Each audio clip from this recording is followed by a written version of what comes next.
இப்போ நம்ம மனச எப்படி பார்க்குறோம்னு நீங்க என்னைக்காவது யோசிச்சிருக்கீங்களா? அதாவது ஏதோ ஒரு பிரச்சனைன்னா உடனே ஒரு சைக்காலஜிஸ்ட் கிட்ட போறோம். அவரு சில கேள்விகள் கேட்கிறாரு, ஒரு தீர்வை தர்றாரு. ஆமா, ஒரு கார் ரிப்பேர் ஆன மெக்கானிக் கிட்ட போற மாதிரி. அதேதான். மனம்ங்கிறது ரிப்பேர் பண்ணக்கூடிய ஒரு கார் மாதிரியும், நாம் எல்லாம் அந்த காரை ஓட்டுற டிரைவர்கள் மாதிரியும் ஒரு கற்பனையான பாதுகாப்பு வட்டத்துக்குள்ள வாழ்ந்துட்டு இருக்கோம்.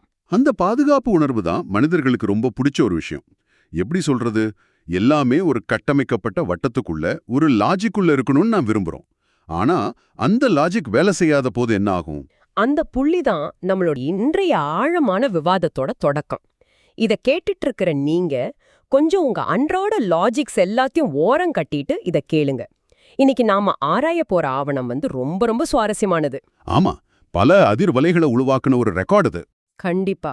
1986ல அமெரிக்க அரசாங்கத்தால வெளியேற்றப்பட்ட பிறகு ஓஷோ அவர்கள் உருகுவே நாட்டுல இருக்கிற புண்டா டெல் எஸ்டே அப்படிங்கிற நகர்ல தன்னோட சன்னியாசிகளுக்கு வழங்கின சொற்பொழிவுகள் இது.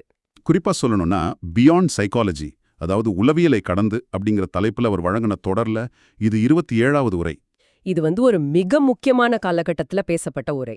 ஒரு பக்கம் உலக நாடுகளோட அரசாங்கங்கள் அவரை துரத்திட்டு இருக்காங்க, மறுபக்கம் அவர் உளவியலோட வரம்புகளை ரொம்ப அமைதியா ஆராய்ந்து தியானத்தோட பாதையை நோக்கி தன் சீடர்களை வழிகாட்டுறாரு. கரெக்ட். எப்படி ஒரு மனிதன் தியானத்தின் மூலமா தன் எல்லைகளை விரிக்கலாம் அப்படிங்கிறது தான் இதோட மையக்கருத்து. இந்த உரையில உளவியலோட வரம்புகள், ஆன்மீகத்தோட உண்மையான பாதை, அப்புறம் வரலாறு எப்படி திசை திருப்பப்பட்டுச்சு அப்படிங்கிறத ஓஷோ எப்படி ஆழமா அலசுறாருன்னு தான் நம்ம இன்னைக்கு பார்க்க போறோம். வாங்க அமைதிக்குள் நுழைவோம். கண்டிப்பா ரொம்ப இன்ட்ரெஸ்டிங்கா இருக்க போகுது. சரி, இத கொஞ்சம் விரிவாக பார்ப்போம். இப்போ ஒரு குரு தன்னோட சீடர்களை பார்த்து, இனி நாம சீடர்கள் இல்ல, நாம நண்பர்கள் அப்படின்னு சொல்ல என்ன நடக்கும்? அது ஒரு பெரிய மனமாற்றத்தை உருவாக்குமே. மேலோட்டமா பார்த்தா இது ஒரு அழகான சுதந்திரம் போல தெரியும் இல்லையா? ஆனா அதுக்குள்ள ஒரு ட்ராப் இருக்கு. ஆமாம், உளவியல் ரீதியா பாத்தீங்கன்னா அது ஒரு மிகப்பெரிய புரியா மாற வாய்ப்பு இருக்கு. ஓஷோ இதை விளக்கும்போது மனித மனம் எப்படி தனக்கு சாதகமா விஷயங்களை மாத்தி புரிஞ்சுக்குது அப்படிங்கறத உடைக்கிறாரு. நிஜமாவா? எப்படி மாத்தி புரிஞ்சுக்குது? அதாவது பிரேம் அப்படிங்கிற ஒரு புது சீடருக்கும் பல வருஷமா ஓஷோ கூடவே இருந்த மேற்கத்திய தெரபிஸ்டுகளுக்கும் நடந்த வித்தியாசத்தை அவர் இங்க சுட்டி காட்டுறாரு. ஓஹோ, பிரேம் புது சீடர் இல்லையா? அவருக்கு அந்த நான் உன் நண்பன் அப்படிங்கிற வார்த்தை குருவோட மீதான பக்தியையும் அர்ப்பணிப்பையும் பல மடங்கு அதிகமாக்கிடுச்சு. அவர் முழுமையா தன்னை ஒப்படைச்சிட்டாரு. ஆனா அந்த தெரபிஸ்டுகளுக்கு நடந்ததே வேற. ஆமா, பல வருஷமா ஓஷோ கூடவே இருந்தவங்க அவங்க. ஓஹோ, குருவே நம்மள நண்பர்கள்னு சொல்லிட்டாரு, அப்போ நாமும் அவருக்கு சமமான மாஸ்டர்கள் ஆகிட்டோம் அப்படின்னு ஒரு ஈகோ வலைக்குள்ள விழுந்துட்டாங்க. ஈகோவோட வேலையே அதுதானே, தனக்கு தோதான விஷயங்களை மட்டும் எடுத்துக்கும். இத படிக்கும்போது எனக்கு என்ன தோணுச்சுன்னா, இப்போ நீங்க உங்க விலையுயர்ந்த காரை ஒரு மெக்கானிக் ஷெட்ல தினமும் வாட்டர் வாஷ் செய்ய கொடுக்குறீங்கன்னு வைங்க. சரி. அந்த காரை தினமும் தொடச்சு சுத்தப்படுத்துற அந்த மெக்கானிக் கொஞ்ச நாள் கழிச்சு நானே இந்த காரோட ஓனர் அப்படின்னு நினைச்சுக்கிட்டா எப்படி இருக்கும்? அது போலத்தான் இது இருக்கு. ரொம்ப சரியான உதாரணம். இங்க ஆச்சரியமான விஷயம் என்னவென்றால் இந்த ஈகோவோட செயல்பாடு தான். ஓஷோ அந்த தெரபிஸ்டுகளை வெறும் ட்ரை கிளீனர்ஸ் அப்படின்னு கிண்டலா குறிப்பிடுறாரு. ட்ரை கிளீனர்ஸ், வாவ், ரொம்ப கூர்மையான வார்த்தை. ஆமா, மனிதர்களோட மனசுல இருக்கிற குப்பைகளை சுத்தம் செய்யற ஒரு கருவியாத்தான் ஓஷோங்களை பயன்படுத்தினாரு. ஆனா அவங்க அதை ஒரு பதவியா பார்த்துட்டாங்க. மாஸ்டர் ஆகுறது ஒரு பதவியே இல்லையே. அதேதான், மாஸ்டர் ஆகிறது ஒரு இலக்கு கிடையாது, அது ஆசைகளற்ற தன்மையோட வெளிப்பாடு. ஆனா இந்த தெரபிஸ்டுகள் நாம் எப்போ மாஸ்டர் ஆவோன்னு இன்றைய கார்ப்பரேட் உலகத்துல ஒரு ப்ரொமோஷனுக்காக காத்திருக்கிறவங்கள போல ஒரு லட்சியத்தோடவே இருந்திருக்காங்க. ஆன்மீகத்தையே ஒரு கெரியர் growth போல பார்த்திருக்காங்க. இது ஈகோவோட மிக நுட்பமான ஒரு முகம். ஆனா எனக்கு இதுல ஒரு பெரிய முரண்பாடு தோணுது. என்ன முரண்பாடு? அந்த ஈகோ தான் மனிதர்களை நான் என் விருப்பப்படி வாழ்கிறேன், அதாவது டூயிங் யுவர் ஓன் திங் அப்படிங்கிற எண்ணத்துக்கு தள்ளுதுன்னு ஓஷோ சொல்றாரு. ஆமாம், அதுல என்ன சந்தேகம் உங்களுக்கு? இத கேக்குற உங்களுக்கும் இந்த சந்தேகம் வரலாம். நாம எல்லாரும் சின்ன வயசுல இருந்தே உனக்கு பிடிச்சத சுதந்திரமா செய் அப்படின்னு தானே வளர்க்கப்படுறோம். நாம சுதந்திரமா நம்ம விருப்பப்படி செயல்படுறது தானே சரி. ஓஷோ ஏன் அதை கடுமையா கண்டிக்கிறாரு? நீங்க கேக்குறது இன்றைய காலத்தோட தாரக மந்திரம். ஆனா ஓஷோ முன்வைக்கிற வாதம் என்னன்னா, உங்களை நீங்களே முழுமையா அறியாத போது உங்கள் விருப்பம் அப்படிங்கிறது எப்படி உங்களோடதா இருக்க முடியும்? ஒரு நிமிஷம், அப்போ நாம எடுக்கிற முடிவுகள் நம்மளோடது இல்லையா? உங்களுக்குள்ள இருக்கிற கோபம், ஆசை, சமூகம் உங்க மேல திணிச்ச கருத்துக்கள், இதோட கலவையை தான் நீங்க நான் அப்படின்னு நினைச்சிட்டு இருக்கீங்க. அந்த போலியான நான் எடுக்கிற முடிவுகள் எல்லாமே வெறும் தற்செயலானதுன்னு அவர் சொல்றாரு. தற்செயலானதுன்னா ஆக்சிடென்டல்னு சொல்றாரா? எக்ஸாக்ட்லி. காத்துல பறக்கிற ஒரு காந்த சருகு போல. காத்து வலது பக்கம் வீசினா சருகு வலது பக்கம் பறக்குது, இடது பக்கம் வீசினா இடது பக்கம் பறக்குது. ஆனா சருகு நினைச்சுக்குதான் நான் தான் என் விருப்பப்படி பறக்கிறேன் அப்படின்னு. ஆமா, அதுதான் ஈகோவோட மாய. இத கேக்குற நீங்க கொஞ்சம் யோசிச்சு பாருங்க. இன்னைக்கு நீங்க எடுக்கிற முடிவுகள் உண்மையிலேயே உங்க முடிவுகள் தானா, இல்ல சூழ்நிலைகள் உங்களை அப்படி செய்ய வைக்குதா? மிகச் சரியான கேள்வி. இந்த மயக்க நிலையிலிருந்து வெளிவர ஓஷோ ஒரு அழகான வழியை காட்டுறாரு. என்ன வழி அது? அறிவொழி. அதாவது என்லைட்டன்மெண்ட் அடையிற வரைக்கும் மனிதர்கள் ஒவ்வொரு நொடியும் தவறுகளை செஞ்சுக்கிட்டே தான் இருப்பாங்க. ஆனா அந்த பயணத்துல 2 திசைகள் இருக்கு. ஓகே, 2 திசைகள். ஒன்னு, உங்க ஈகோவை திருப்திப்படுத்தி ஆன்மாவின் இருண்ட இரவு, அதாவது dark night of the soul நோக்கி செல்வது. மற்றொன்று, உங்களை இயற்கையிடம் ஒப்படைச்சிட்டு உள் ஒளியின் மையம் நோக்கி செல்வது. உள் ஒளியின் மையம், சென்டர் ஆஃப் எக்ஸ்ப்ளோஷன். அந்த வார்த்தை மூல ஆவணத்துல ரொம்ப அழுத்தமா பதிவு செய்யப்பட்டிருக்கு. அதாவது நம்ம உள்ளே இருக்கிற உண்மையான உணர்வு விழித்தெழும் அந்த வெடிப்பு மையம். ஆமா, ஆமெனோ. இப்ப யூனிக்கணும். அதை நோக்கி பயணிக்கணும்னா நாம என்ன செய்யணும்? ஓஷோ சொல்றாரு, நான் எதையும் ஏன் விருப்பப்படி செய்வதில்லை. நான் இல்லாததால் இயற்கை என்னை எங்கு வேண்டுமானாலும் அழைப்புச் செல்ல நான் தயாராக இருக்கிறேன். ஐ am available because I am not. தன்னைத்தானே அழிச்சுக்கிட்டு முழுமையா இயற்கையோட ஓட்டத்தோட ஒன்றி போவது. ஒரு தனி மனிதன் தன் ஈகோவை விட்டுட்டு இயற்கையோட ஒன்றி போவது எவ்வளவு கடினம்னு நம்ம பாக்குறோம். ஆனா இதை இன்னும் பெரிய அளவுல வரலாற்று பின்னணியில பொருத்தி பாருங்க. ஆமா, அங்கதான் பெரிய அதிர்ச்சியை காத்துட்டு இருக்கு. மனிதர்கள் இயற்கையோட ஒன்றிப் போவதை தடுக்க மனிதனால் உருவாக்கப்பட்ட மதங்கள் எப்படி திட்டமிட்டு வேலை செஞ்சுதுன்னு ஓஷோ விளக்குவது உண்மையிலே பிரமிப்பா இருக்கு. ஒரு தனி மனிதனோட ஈகோ எப்படி அவனை இயற்கையிலிருந்து பிரிக்குதோ அதே வேலையை தான் மதங்களும் நிறுவன ரீதியா செஞ்சிருக்குன்னு அவர் சொல்றாரு. ஓஷோ வரலாற்று தரவுகளை வச்சு இதை கட்டமைக்கிற விதம் அபாரம். குறிப்பா இந்து மதம் எப்பவுமே இயற்கையை ஒட்டியே இருந்திருக்குன்னு அவர் சுட்டிக்காட்டுறாரு. அதாவது ராமன், கிருஷ்ணன் போன்ற கடவுள்களுக்கு மனைவிகள் உண்டு. அவங்க காதலிச்சாங்க, குடும்ப வாழ்க்கைய வாழ்ந்தாங்க. உடலையோ இயற்கையையோ அவங்க மறுக்கல. ஆனா சமணம் மற்றும் பௌத்தம் வந்த பிறகுதான் இந்த நிலைமை மாறுச்சுன்னு அவர் சொல்றாரு.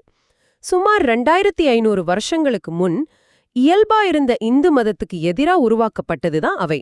தங்களை வித்தியாசப்படுத்தி காட்டணும்னு அவங்க உடலை வருத்துவதையும் பிரம்மச்சரியத்தையும் முன்னிறுத்தினாங்க. இயற்கையான உணர்வுகளை கட்டுப்படுத்துறது தான் ஆன்மீகம்னு ஒரு மாயை உருவாக்குனாங்க. உடனே என்னாச்சு? மக்கள் இந்த கடினமான வழியை பார்த்து ஆச்சரியப்பட்டாங்க. தங்களை தற்காத்துக்க இந்து மத குருக்களும் அதே ஆயுதத்தை கையில எடுத்தாங்க. ஆமா, சங்கரர், ராமானுஜர் போன்றவங்க பிரம்மச்சரியத்தை கட்டாயமாக்குனாங்கன்னு ஓஷோ விளக்குறாரு. அதாவது ஒரு மார்க்கெட்டிங் போட்டியில இயற்கையான ஒரு வாழ்வியல் எப்படி செயற்கையான விதிகளுக்குள்ள தள்ளப்பட்டுச்சுன்னு இது காட்டுது. இங்கே நாம ஒரு விஷயத்தை உங்களுக்கு மிக தெளிவா சொல்ல விரும்புறோம்.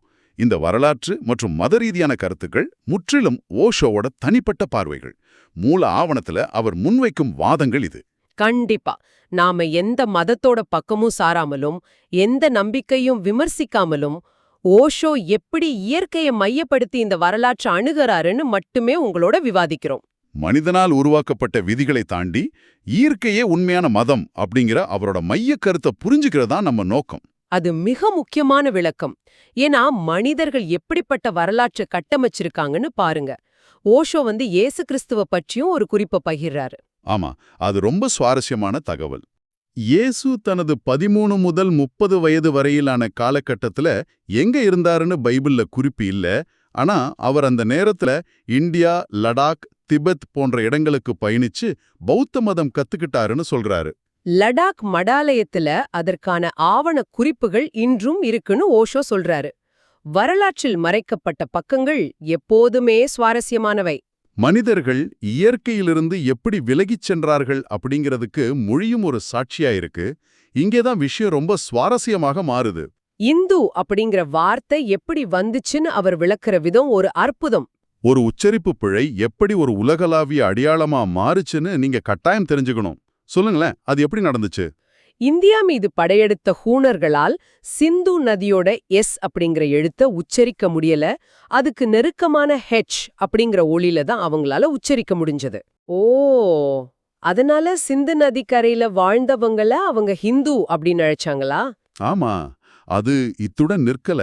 பின்னாடி வந்த மங்கோலிய படையெடுப்பாளர்களால இந்த ஹெச் அப்படிங்கிற எழுத்தையும் சரியா உச்சரிக்க முடியல. நிஜமாவா? அப்புறம் என்னாச்சு? அவங்க அத ஐ அப்படின்னு மாத்தி இந்தியா அப்படின்னு ஆக்குனாங்க. வாவ்! சிந்து அப்படிங்கிற நதியோட பேரும் இயற்கையோட ஏய்ந்து வாழ்ந்த மக்களோட வாழ்வியலும் அந்நியர்களோட பார்வையில எப்படி ஒரு கட்டமைக்கப்பட்ட மதமா மாறிச்சு பாருங்க. வெறும் உச்சரிப்பு பிழைகளால ஒரு தேசமா மாறிடுச்சு. இது ஒரு வரலாற்று விபத்து. இயற்கையா இருந்த ஒண்ணு மேல லேபிள்களை ஒட்டி மனிதர்களை பிரிச்சு வைக்கிறது எப்போதுமே அதிகாரத்தோட இயல்பு. இது அடுத்த முக்கியமான பகுதிக்கு நம்ம கொண்டு போகுது. மனிதர்களை இயற்கை பிரிக்கல, மாறா அரசியலும் அதிகார அமைப்புகளுமே பிரிக்குது. இத ஓஷோ உருகுவே நாட்டுல ஒரு அகதியா இருந்து கொண்டு பேசுறாரு அப்படிங்கறத நம்ம நினைவில் கொள்ளணும். எப்படி ஆழமான தத்துவங்களை பேசுற ஒரு மனிதனை பார்த்து அமெரிக்கா, இங்கிலாந்து போன்ற வல்லரசுகள் ஏன் இவ்ளோ பயப்படணும்? அவர்கிட்ட ஆயுதங்கள் இல்ல, ராணுவம் இல்ல. வெறும் வார்த்தைகள் தான் இருந்துச்சு. ஆனா அந்த வார்த்தைகள் உலக அரசுகளை எப்படி நடுங்க செஞ்சதுன்னு படிக்கும்போது எனக்கு உண்மையிலே அதிர்ச்சியா இருந்துச்சு. இது ஒரு முக்கியமான கேள்வி எழுப்புகிறது. அதிகாரம் எதற்கு பயப்படுது? நீங்க முன்னாக சொன்ன காய்ந்த சருகு உதாரணம் தான் இங்கும் பொருந்தும். எப்படி? அரசுகளுக்கும் அதிகார வர்க்கத்துக்கும் மக்கள் தற்செயலா தங்கள் ஈகோக்குள் சிக்கி வாடுறது தான் வசதி. அப்போதான் அவங்கள எளிதா கட்டுப்படுத்த முடியும். ஓஹோ, ஆனா ஓஷோ மக்களை தட்டி எழுப்பி உங்க ஈகோவை விடுங்க, இயற்கையோட சிந்திங்க அப்படின்னு சொல்றாரு. ஆமா, ஒரு மனிதன் உளவியல் ரீதியா சுதந்திரம் அடைஞ்சிட்டா அவனை அரசியல் ரீதியா கட்டுப்படுத்த முடியாது. அந்த பயன்தான் அரசுகளோட இந்த மூர்க்கமான நடவடிக்கைகளுக்கு காரணம். அந்த பயம் எந்த அளவுக்கு போயிருக்கு பாருங்க. இங்கிலாந்து விமான நிலையத்துல நடந்த சம்பவத்தை ஓஷோ விவரிக்கிறாரு. ரொம்ப மோசமான ஒரு சம்பவம் அது. அவர்கிட்ட தன் சொந்த பயணத்துக்கான தனியார் ஜெட் விமானம் இருக்கு. அந்த விமான நிலைய லவுஞ்ச்ல ஒரு இரவு தங்க மட்டுமே அனுமதி கேக்குறாரு. அது முதல் வகுப்பு பயணிகளுக்கு மட்டுமேனு விமான நிலைய அதிகாரிகள் சொல்றாங்க. உடனே ஓஷோவோட குழுவினர் அனைவருக்கும் முதல் வகுப்பு டிக்கெட்டுகளை வாங்கி காமிக்கிறாங்க. ஆனாலும் அவரை அனுமதிக்க மறுத்து சிறையில் அடைக்கிறாங்க. ஒரு தனி மனிதன் விமான நிலையத்துல ஒரு இரவு தூங்குனா இங்கிலாந்து நாட்டோட பாதுகாப்பே அச்சுறுத்தலுக்குள்ளாகிடுமா? அதிகாரத்தோட கையாறும் நிலை இது. ஜெர்மனி அரசும் இதையேவா செஞ்சது. ஓஷோவுடன் 3 சர்வதேச குற்றவாளிகள் வராங்கன்னு ஜெர்மனி அரசாங்கம் அதிகாரப்பூர்வமா போய் சொன்னுச்சு. ஆனா உண்மையில ஓஷோ கூட வந்தவங்க யாரும் குற்றவாளிகளும் இல்ல, அதுல ஒரு ஜெர்மானியர் கூட இல்ல. செஞ்ச பிறகும் பிணைத்தொகையையும் அவரோட தனிப்பட்ட பொருட்களையும் திருப்பித் தர மறுக்கிறாங்க. ஒரு மனிதனை நாட்டை விட்டு துரத்திட்டா, தொலைதூரத்துக்கு அனுப்பிட்டா அந்த உண்மையை அழிச்சிடலான்னு அவங்க நம்புறாங்க. புவியியல் ரீதியா தூரத்தை உருவாக்கிட்டா எல்லாமே முடிஞ்சிடும்னு அரசுகள் நினைக்குது. ஓஷோவிடம் அவரோட சீடர்கள் கேக்குறாங்க, நீங்க எவ்ளோ தூரத்துல இருக்கீங்க, நாங்க எப்படி உங்களோட இணைந்திருப்பதுன்னு. அதுக்கு அவர் சொல்ற பதில் தான் நாம உளவியலை கடந்து செல்ல வேண்டியதோட அவசியத்தை உணர்த்துது. இதயங்கள் ஒரே லயத்துல துடிச்சா காலமும் தூரமும் மாயமாகிடும்னு சொல்றாரு. தூரம் அப்படிங்கிறது நிலப்பரப்பு சம்பந்தப்பட்டதல்ல, அது மனம் சம்பந்தப்பட்டது. இத விளக்க அவர் சேத்னா அப்படிங்கிற தன் சீடரோட கதையை கூறுறாரு. ஆமா, சேத்னா ஓஷோவுக்கு மிக அருகில் அவர் கண் முன்னாயே தான் அமர்ந்திருக்காங்க. அவங்க ஓஷோ கிட்ட ஒரு கேள்வி கேட்டு, நான் தவறு செஞ்சா என்ன கொஞ்சம் திருத்துங்க அப்படின்னு சொல்றாங்க. ஓஷோவும் லேசா அவங்க தவறை சுட்டி காட்டுறாரு. அவ்வளவுதான், சேத்னாவோட ஈகோ காயப்பட்டுடுது. அவங்க உடலால் ஓஷோவுக்கு மிக அருகில இருந்தாலும் மனம் காயப்பட்டதால நிலவில உட்கார்ந்திருப்பது போல வெகு தூரம் விலகி போயிடுறாங்க. இது இன்றைய டிஜிட்டல் உலகத்துக்கு எவ்வளோ பொருத்தமா இருக்கு பாருங்க. உங்களை சுற்றி இருப்பவங்கள பத்தி யோசிங்க. நாம எல்லாரும் வாட்ஸ்ஆப்லும் வீடியோ காலிலும் ஒருவருக்கொருவர் மிக அருகில இருக்கோம். எப்போ வேண்டாலும் பேசலாம்னு நினைக்கிறோம். ஆனா ஈகோ வந்துட்டா ஒரே வீட்ல இருந்தாலும் நாம நிலவுல இருக்கிறது போல தான் விலகி இருக்கோம். அருகில் இருப்பதும் விலகி இருப்பதும் இதயம் சார்ந்தது. ஈகோ இல்லாத அர்ப்பணிப்பு சார்ந்தது. ஈகோ இருக்கிற வரை உங்களால ஒருபோதும் உண்மையான நெருக்கத்தை உணர முடியாது. நாம விவாதத்தோட இறுதிக்கு வந்துட்டோம். இந்த ஆழமான பயணத்துல நாம எவற்றையெல்லாம் கடந்திருக்கோம்னு திரும்பி பார்ப்போம். முதலில் ஆன்மீகத்திலும் ஈகோ எப்படி நம்மை மாஸ்டர் அப்படிங்கிற மாயைக்குள் தள்ளுதுன்னு பார்த்தோம். பிறகு நம் விருப்பம் அப்படிங்கிற பெயரில் எப்படி காற்றிலாடும் சருகாக அலைகிறோம்னு உணர்ந்தோம். அதைத் தொடர்ந்து மனிதனால் உருவாக்கப்பட்ட மதங்கள் எப்படி இயற்கையான வாழ்வியலை செயற்கையான விதிகளுக்குள் அடைச்சதுன்னு பார்த்தோம். அப்புறம் வார்த்தைகள் எப்படி வரலாற்றை மாற்றுச்சுன்னு அலசினோம். இறுதியாக அதிகார வர்க்கம் உண்மையை கண்டு எப்படி பயப்படுது அப்படிங்கிறதையும், உண்மையான தூரம் என்பது புவியியல் சார்ந்ததல்ல, மனம் சார்ந்தது என்பதையும் மிகத் தெளிவா புரிஞ்சுக்கிட்டோம். உளவியலோட எல்லைகளை தாண்டி பயணிப்பது அப்படிங்கிறது நம்முடைய கட்டமைப்புக்குள் இருக்கிற பாதுகாப்பான லாஜிக்குகளை உடைச்சுக்கிட்டு வெளியே வர்றது. இதையெல்லாம் கேட்கும்போது உங்களை நீங்களே ஒரு கேள்வி கேட்டுக்கொள்ளுங்கள். நீங்க ஒவ்வொரு நாளும் செய்யும் செயல்கள், எடுக்கும் முடிவுகள் உங்க ஈகோ என்ற ஆன்மாவின் இருண்ட இரவை நோக்கி தள்ளுதா? அல்லது உங்களை முழுமையாக இயற்கையிடம் அர்ப்பணிச்சிட்டு அந்த உண்மையான விடுதலையைத் தரும் உள் ஒளியின் மையத்தை நோக்கி நெருங்கச் செய்யுதா? எந்தவிதமான பாசாங்கும் இல்லாம உங்களுடனான உறவில் நீங்க எங்க இருக்கீங்கன்னு கொஞ்சம் சிந்திச்சு பாருங்க. இவ்ளோ நேரம் கேட்டதுக்கு ரொம்ப நன்றி. இந்த Tamil voice reads channel monetisation இல்லாம தான் நடக்குது. இந்த ஆடியோ புத்தகம் உங்களுக்கு பயன் தருதுன்னு நினைத்தா இந்த முயற்சி தொடர்ந்து போக உங்க ஆதரவு மிகவும் உதவும். என்னுடைய இந்த முயற்சிக்கு நன்கொடை அளிக்க விருப்பம் இருந்தால் டிஸ்கிரிப்ஷன்ல கொடுக்கப்பட்டுள்ள UPI ID மூலம் வழங்கலாம். உங்களால் முடிஞ்ச அளவு போதும். சிறிய ஆதரவும் பெரிய உதவிதான். இந்த வீடியோ உங்களுக்கு பயனுள்ளதாக இருந்தா சப்ஸ்கிரைப் பண்ணுங்க, மற்றவர்களுக்கும் பகிர்ந்து கொள்ளுங்கள். இந்த கருத்துக்கள் அவர்களுக்கும் தேவையாக இருக்கலாம். லைக் பண்ணுங்க, உங்க கருத்துக்களை கமெண்ட்ல பகிருங்க. மனப்பூர்வமான நன்றி.